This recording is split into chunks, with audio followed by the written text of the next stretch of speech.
Olá, seja muito bem-vindo, seja muito bem-vinda ao Simplificando. Aqui nós simplificamos a programação para você, trazendo conteúdos que vão te ajudar a se tornar um desenvolvedor full stack. Eu sou o Júlio Felipe e o tema de hoje é Introdução ao UI no Figma.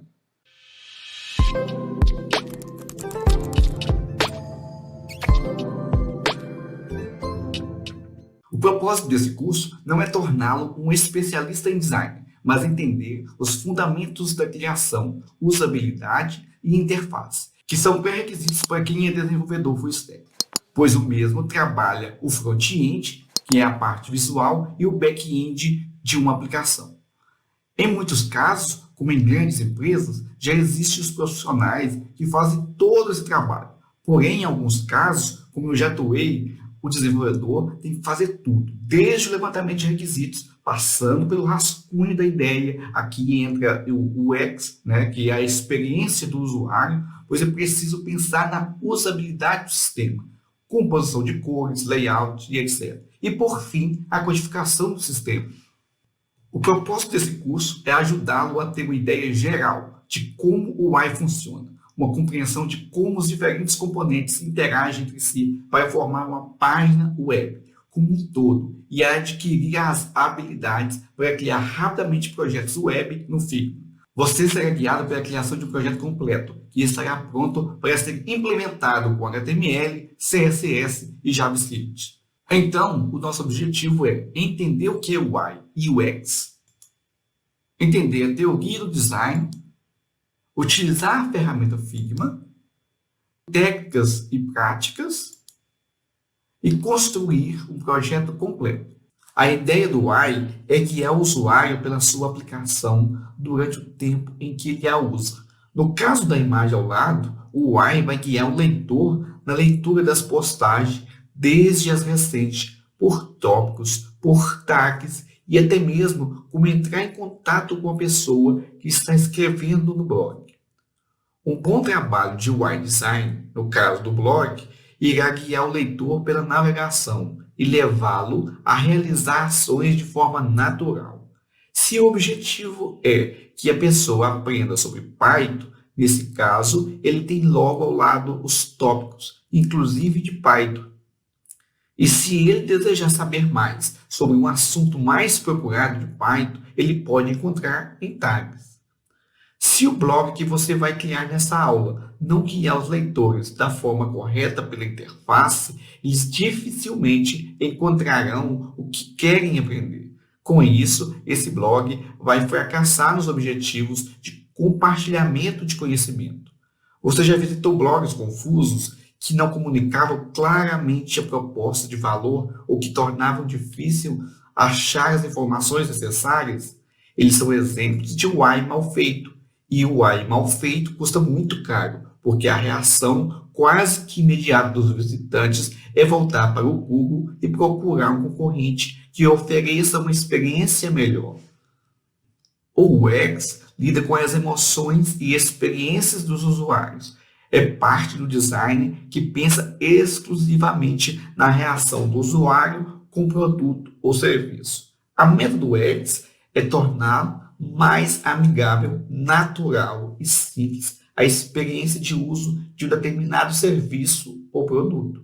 Logo, os UX designers estudam e projetam com base no comportamento humano. E não é só isso, mas também baseado nos comportamentos do público usuário em questão. O objetivo é oferecer um serviço que garanta uma boa experiência, gerando satisfação e evitando frustrações do usuário.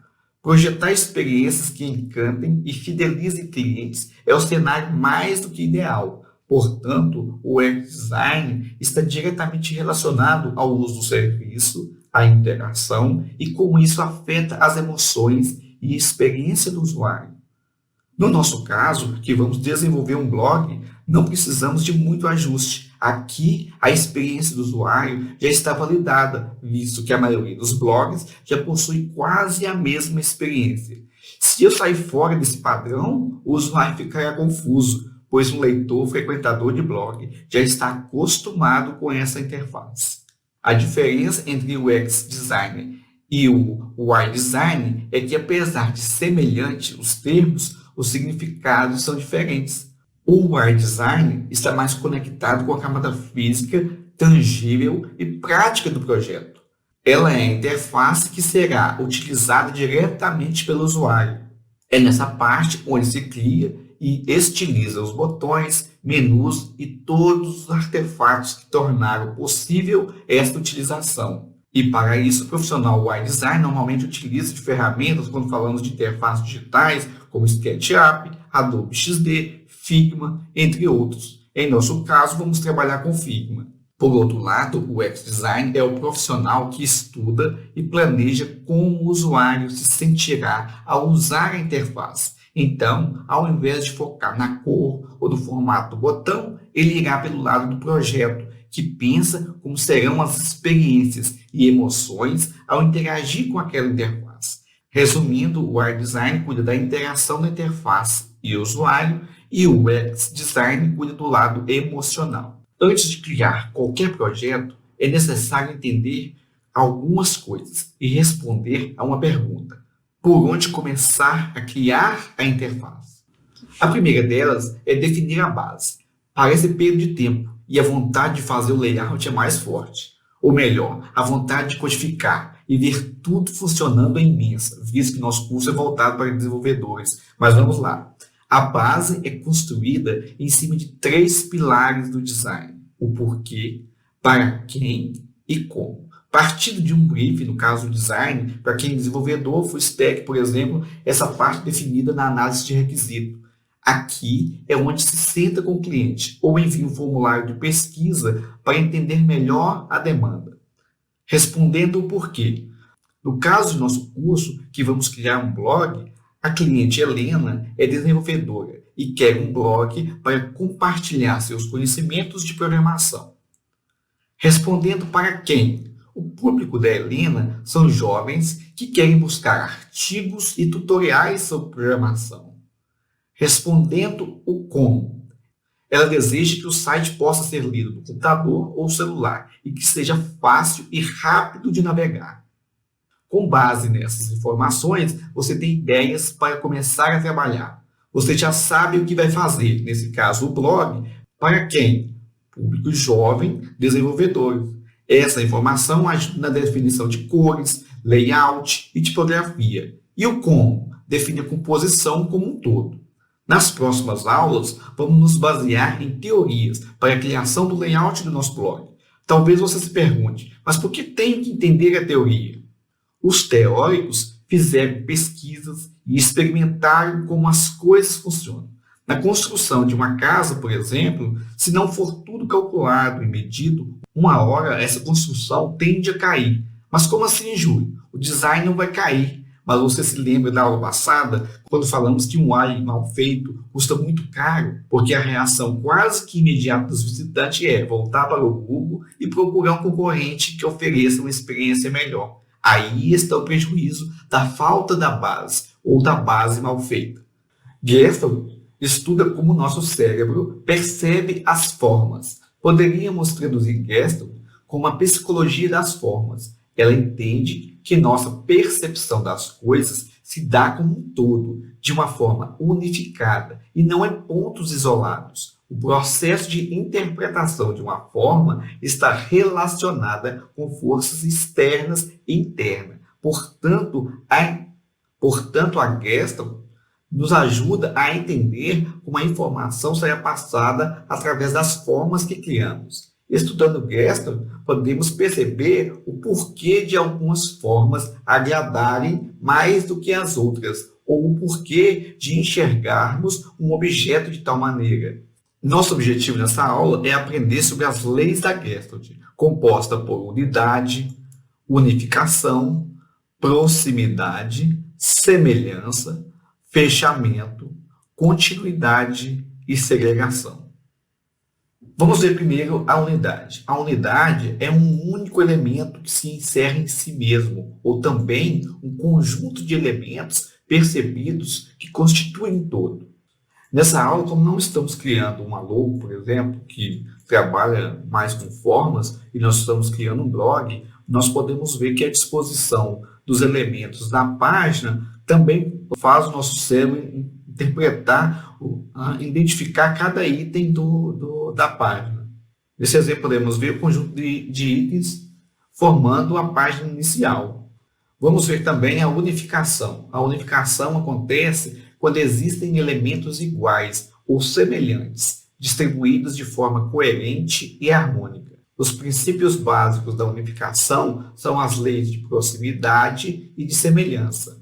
Nessa parte, mesmo que não houve os títulos, a própria semelhança dos elementos lidera a identificação. Nosso cérebro consegue identificar um grupo de tópicos e tags.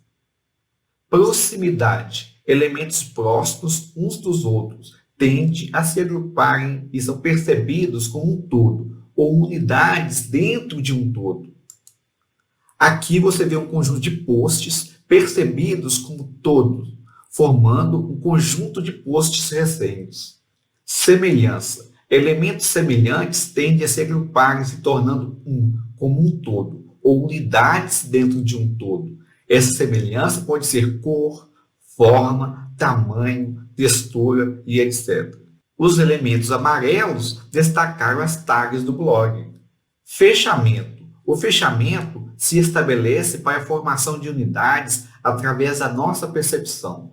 Nosso cérebro interpreta uma forma completa se os elementos estão estruturados de uma forma definida, proximidade e de semelhança. Nessa página, mesmo que não teve um card ou um retângulo com o texto, o próprio texto e os itens em volta encarregaram de criar a moldura do texto, evidenciando o post recente. Continuidade. A continuidade acontece quando os elementos estão próximos e dão a impressão de seguir uma determinada direção, quando existe uma repetição ordenada dos elementos. Aqui se percebe uma coluna à direita com os tópicos e posts relacionados, mesmo que não haja uma coluna desenhada, fazendo direção para baixo. Segregação diz respeito à nossa capacidade perceptiva de evidenciar, destacar, separar uma ou mais unidades da composição inteira ou em partes dela. Essa segregação pode ser feita por diversos elementos visuais, cores, sombras, texturas, pontos, linhas e etc. Aqui podemos ver um conjunto de posts, com o primeiro destacado, evidenciando o último postado. A interface é composta por elementos que dão significados e conduz o usuário a completar as tarefas que ele precisa. Dentre todos os elementos, vamos destacar a tipografia, que é tudo relacionado aos tipos de fonte utilizado, as cores, os ícones, as ilustrações e imagens, os botões e os espaços em branco. Não basta inserir fontes bonitas ou cores agradáveis. Deve entregar informações de forma que o usuário não gaste energia desnecessária ou gere estresse. A ideia é deixar o usuário satisfeito e no controle. Uma interface eficiente precisa de ter usabilidade, utilidade, consistência, acessibilidade, ser simples, ter um visual atrativo e ter um conteúdo relevante. Então é isso. Vamos começar a desenvolver na prática a interface de nosso blog com o Figma, seguindo as melhores práticas do design. Nós vamos aprender a instalar o Figma, conhecer o Figma. Então nós vamos entrar aqui na internet, vamos digitar aqui figma.com.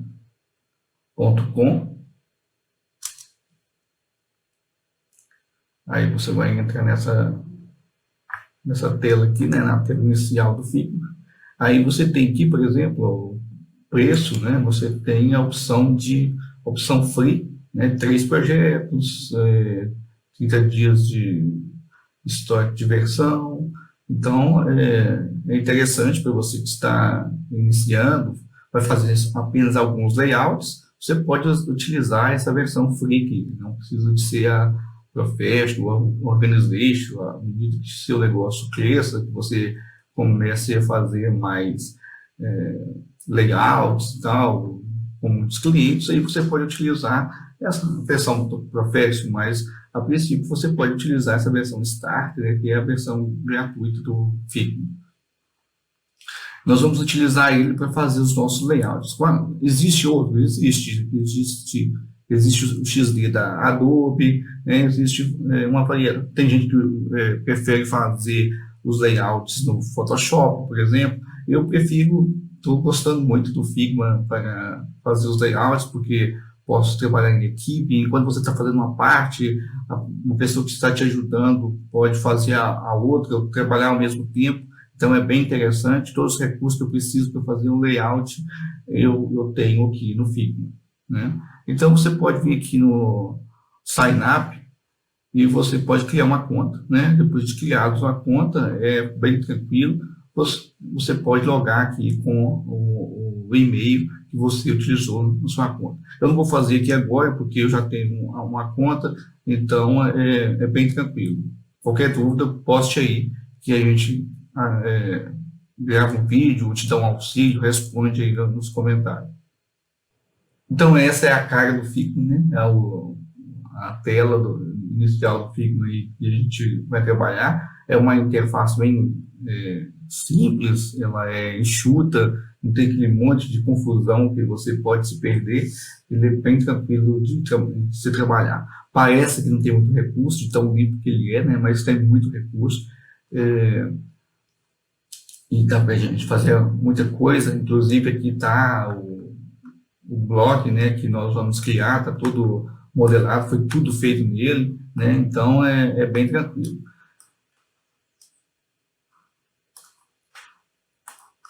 Nós temos aqui na parte superior algumas ferramentas, né, quando você clica aqui, você pode voltar para ver a lista de seus projetos, aqui você pode pesquisar, você tem a mesma coisa da maioria dos programas, você tem lá o File New, né, um novo arquivo, você pode abrir um novo Sketch File, você pode inserir uma imagem, aí ele salva aqui na versão .fig, né, que é o do Figma, você pode exportar inclusive um item interessante dele, que se você fez alguma coisa nele e depois você precisa de exportar isso para o desenvolvedor pegar em formato SVG, ele já exporta como SVG, então é bem tranquilo isso e é bem interessante. Você tem a parte do Edit, View, né? Nós vamos ver lá, quando a gente estiver clicando os layouts, por grid, né? Tem o layout por colunas, nós temos aqui de objeto, vetor, texto. Aqui acima, nós temos aqui o modo de seleção, né, de mover, de escala. Nós temos aqui o frame, o slice, esse frame aqui onde você vai criar a sua prancheta de trabalho, né? Então, você quer criar lá um design para um site. Então, você vai escolher, né, quando você clica aqui no frame, e já vê que do outro lado você tem aqui os layouts de telefone, né, do smartphone, o iPhone e tal, tablet, você tem aqui para desktop, já pré-definido, né, se é desktop, se é MacBook, até o Watch, né, que é da Apple, para papel, né, A4, A5, social media, então tem uma gama de escolha aí para você utilizar.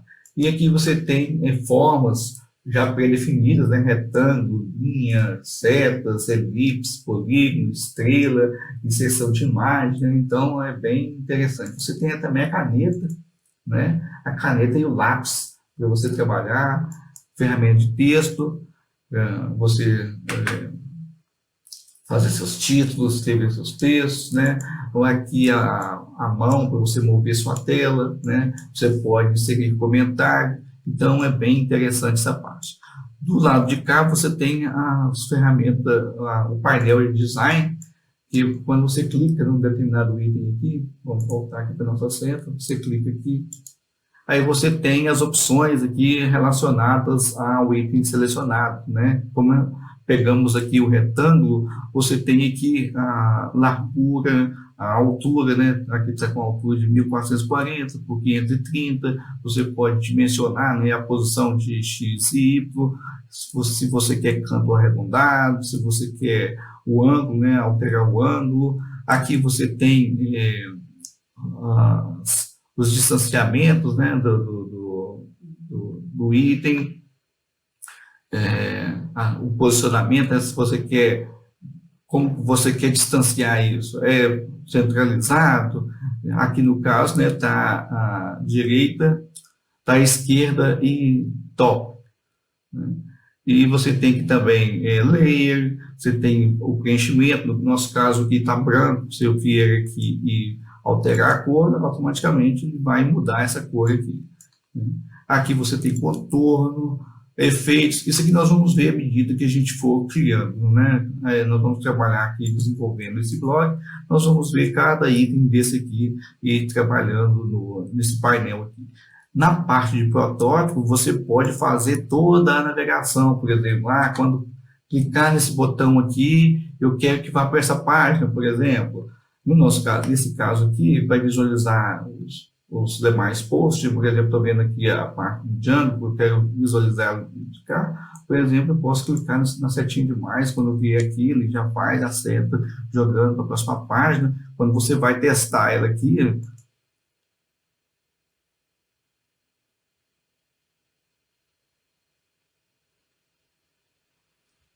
que você clicou aqui, automaticamente ele já vai para outra tela. Então, você já pode fazer o teste sem precisar de codificar nada.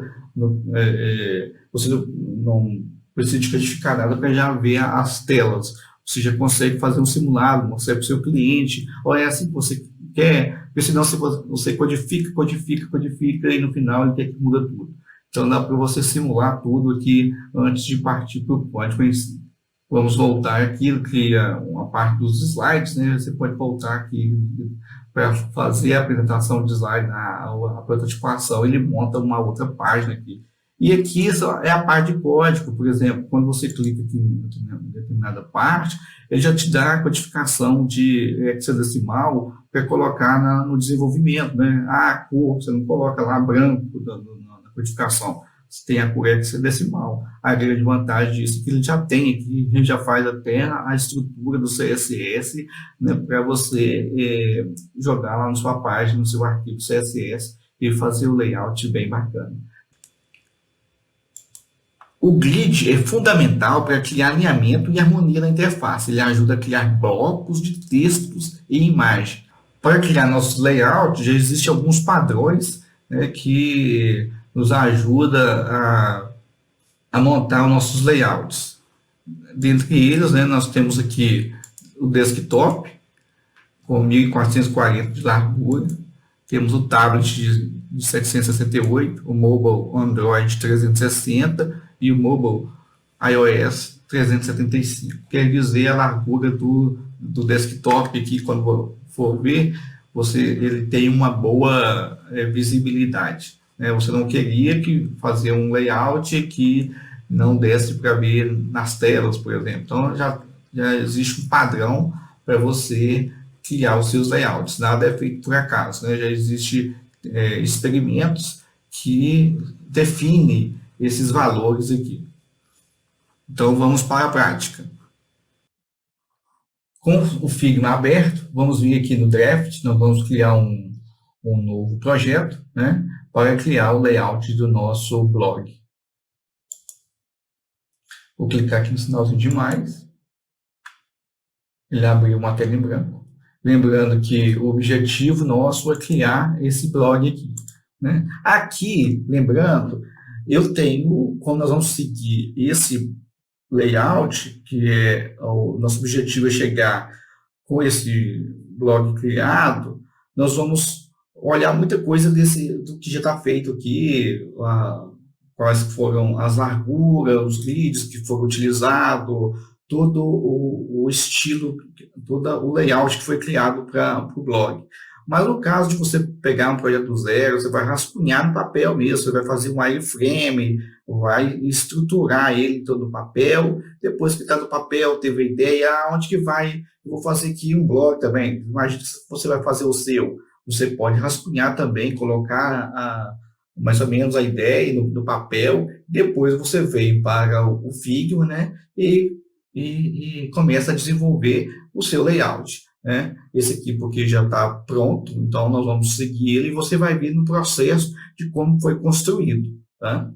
Como você pode ver aqui que o layout da nossa home está tudo estruturado com as colunas, né? Então você pode perguntar assim, por que duas colunas, né? Existe um padrão para se utilizar essas duas colunas. Não sei se você já ouviu falar no Bootstrap, mas o Bootstrap também utiliza esse padrão, né? E dá uma maior divisão das colunas na tela, uma maior organização das informações na tela.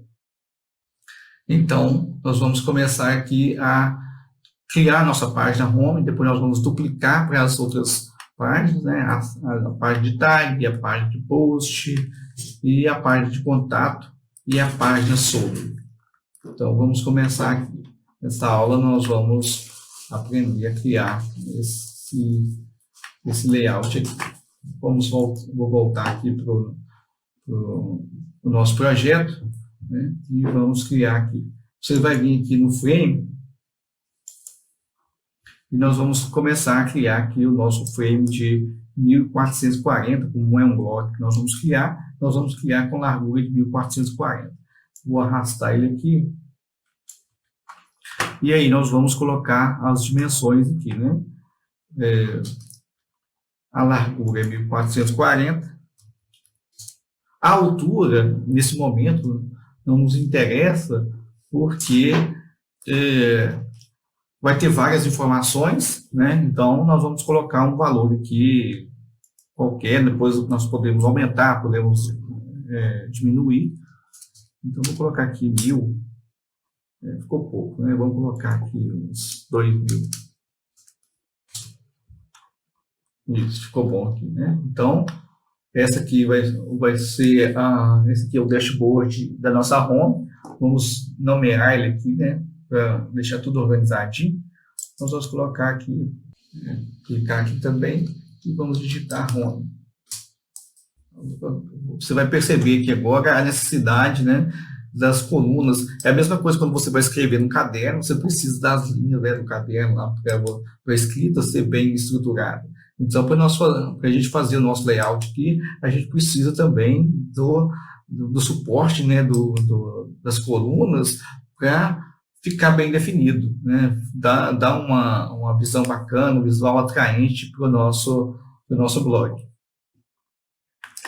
Com ele selecionado, né, com a prancheta selecionada, nós vamos vir aqui no Layout Grid. Aqui, por padrão, ele trabalha com grid, mas no nosso caso, vamos trabalhar com colunas. Vou clicar aqui em cima do botão. Aqui está grid e nós vamos colocar colunas. Percebe-se que ele já colocou as colunas aqui, só que precisamos de fazer alguns ajustes. Então, vamos pegar uma colinha aqui do que já foi feito, né? E ver aqui como foi montado esse layout. Foi colocado duas colunas com 70 pixels, né? Tem 70 pixels aqui de largura de cada coluna, né? Tem 70 pixels. E se você clicar aqui, você verá aqui, ó, que o alinhamento, o tipo foi duas colunas, foi colocado duas colunas, né? Você pode trocar a cor dela aqui, essa aqui é a transparência, para ele ficar bem clarinho. Se você quiser outra cor, pode colocar. O tipo dela aqui, o alinhamento dela está ao centro. Se eu mudar isso aqui, ele vai automaticamente mudar aqui também, ou vai ficar aqui, ele vai alinhar do lado do outro, vai meio que esticar ela, né? Mas no nosso caso aqui nós vamos utilizar o centro. A largura dela é 70, né? E aqui você tem o gutter, que é a distância entre as colunas. Então vamos voltar para o nosso projeto. E aqui nós vamos colocar, né, quantas colunas? Então vamos colocar 12 colunas. E aqui nós vamos colocar o alinhamento center. A largura vai ser 70. E aqui nós vamos colocar um distanciamento entre as colunas de 30. Então, aqui já está criado, né, o nosso grid para começarmos a desenvolver o nosso layout. A vantagem disso aqui é que você pode esticar, do jeito que a gente configurou aqui, ó, ele sempre vai estar alinhado ao centro. Então, o movimento da tela, se, por exemplo, tiver no monitor maior, ele sempre vai estar aqui no centro, né? Isso aqui, no desenvolvimento, é o que nós chamamos de responsive, né? Que a tela aumenta ou diminui e o layout continua no centro. Então, vamos voltar aqui para 1440.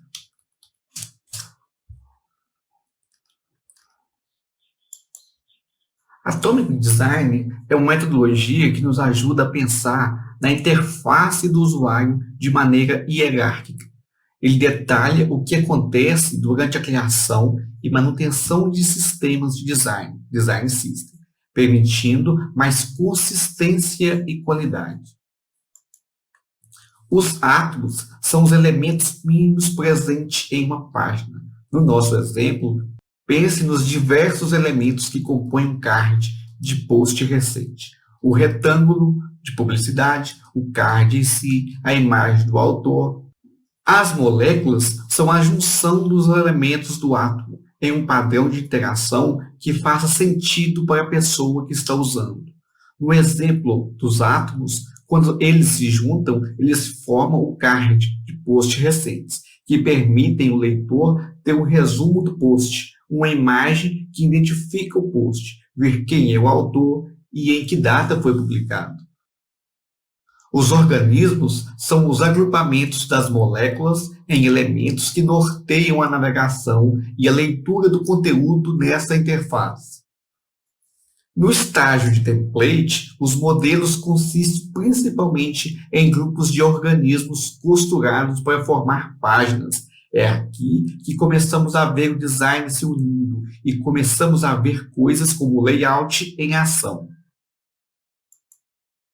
As páginas são instâncias específicas de modelos. Aqui, o conteúdo de espaço reservado é substituído por conteúdo representativo real, para dar uma descrição precisa do que o usuário verá. As páginas têm um nível mais alto de fidelidade e, por serem as mais tangíveis, costumam ser onde a maioria das pessoas no processo passa a maior parte do tempo e é onde a maioria das avaliações gira. O estágio da página é essencial, pois é onde testamos a eficácia do sistema de design. Visualizar tudo no contexto nos permite fazer um loop para modificar nossas moléculas, organismos e modelos para melhor abordar o contexto real no design. Quer saber mais sobre o assunto? Leia o livro Atomic Design de Brad Frost. A técnica dos 8 pontos é a técnica onde tudo é divisível por 8 ou por 4, escalonável para todas as resoluções de telas existentes hoje. E quando digo tudo, é tudo mesmo, envolvendo grid, fontes, ícones, botões, imagens e espaçamentos. Mas antes de colocarmos a mão na massa para aplicar essa técnica, vamos fazer nosso wireframe, que nada mais é do que a exposição da ideia no papel, para assim começarmos a aplicar a técnica de 8 pontos e o design atômico na prática. Os wireframes são esboços simples de telas de produtos. No caso de UX design, normalmente interfaces de site ou aplicativos. Seu foco é validar e estruturar ideias. Por isso, em muitos casos, cores, fontes, ícones e imagens não são utilizados. Você pode ver aqui ao lado que é um rascunho básico, só para você ter uma ideia. Já aconteceu com você de você ter uma imaginação mirabolante e no final das contas, quando você vai colocar isso em prática, você vê que aquilo não funciona? Então, a ideia do wireframe é justamente isso, ter uma visão geral daquilo que você está criando. Os objetivos dos wireframes são auxiliar na diagramação e aplicação da identidade visual e alinhar a expectativa do cliente quanto ao que o usuário quer e ao projeto a ser desenvolvido. Eles visam responder 3 perguntas fundamentais do projeto. O que são quais são os grupos de conteúdos que serão utilizados, o como, que é como será a visualização da interface e como ela será utilizada pelo usuário, e o onde, que é definir o posicionamento e estrutura da informação e conteúdo na interface. O wireframe precisa conter informações que mostrem o que e como cada elemento deve aparecer nas páginas de uma interface. O UX Design deve pensar nos elementos gerais e básicos que seu projeto precisa ter, como cabeçalhos, rodapés, barras laterais e áreas de conteúdo. Por ser algo muito relativo, que varia de projeto para projeto, o nível de detalhe de um wireframe pode ser diferente dependendo de sua finalidade.